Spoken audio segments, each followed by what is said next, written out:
ರೋಗ ನಿರೋಧಕ ಶಕ್ತಿ ಕಡಿಮೆ ಆದರೆ ನಾನಾ ರೀತಿಯ ರೋಗಗಳು ಬರುತ್ತವೆ. ಸಾಮಾನ್ಯವಾಗಿ ಇದು ಎಲ್ಲರಿಗೂ ತಿಳಿದಿರುವ ವಿಚಾರ. ಆದರೆ ನಮ್ಮ ದೇಹವನ್ನು ಆರೋಗ್ಯವಾಗಿ ನೋಡಿಕೊಳ್ಳಲು ಅಥವಾ ರೋಗ ನಿರೋಧಕ ಶಕ್ತಿ ಹೆಚ್ಚಿಸಿಕೊಳ್ಳುವುದು ನಮ್ಮ ಕೈಯಲ್ಲಿದೆ. ನಾವು ಸೇವನೆ ಮಾಡುವ ಆಹಾರಗಳು ನಮ್ಮನ್ನು ರೋಗಗಳಿಂದ ರಕ್ಷಿಸಬಹುದು. ಹಾಗಾದರೆ ರೋಗ ನಿರೋಧಕ ಶಕ್ತಿಯನ್ನು ಹೆಚ್ಚಿಸುವ ಕೆಲವೊಂದು ಆಹಾರಗಳ ಕುರಿತು ತಿಳಿಯೋಣ ಬನ್ನಿ. ಮೊದಲನೇದು ಬೆಟ್ಟದ ನೆಲ್ಲಿಕಾಯಿಯನ್ನು ಜೇನುತುಪ್ಪದಲ್ಲಿ ನೆನೆಸಿ 1 ಚಮಚ ಪ್ರತಿದಿನ ಬೆಚ್ಚನೆ ನೀರಿನಲ್ಲಿ ಹಾಕಿ ಕುಡಿಯಿರಿ. ಇನ್ನು ಎರಡನೇದು ವಿಟಮಿನ್ ಸಿ ಅಂಶ ಹೆಚ್ಚಾಗಿರುವಂತಹ ಹಣ್ಣುಗಳು ಅಂದರೆ ಕಿತ್ತಾಳೆ, ಮೋಸಂಬಿಯನ್ನು ಹೆಚ್ಚಾಗಿ ಸೇವನೆ ಮಾಡಿ. ಅದರ ಜೊತೆಗೆ ಪ್ರತಿನಿತ್ಯ ನಿಂಬೆ ಹಣ್ಣುಗಳನ್ನು ನಿಮ್ಮ ಆಹಾರದಲ್ಲಿ ಸೇವನೆ ಮಾಡುವುದನ್ನು ಮರೆಯಬೇಡಿ.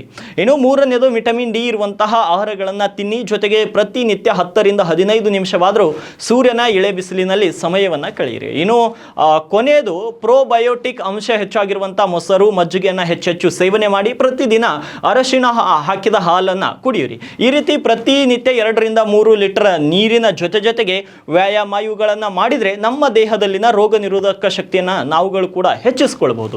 ಈ ಒಂದು ಮಾಹಿತಿ ನಿಮಗೆ ಇಂಟ್ರೆಸ್ಟಿಂಗ್ ಅನಿಸಿದರೆ ನಿಮ್ಮವರಿಗೆ ಈ ವಿಡಿಯೋವನ್ನು ಶೇರ್ ಮಾಡಿ.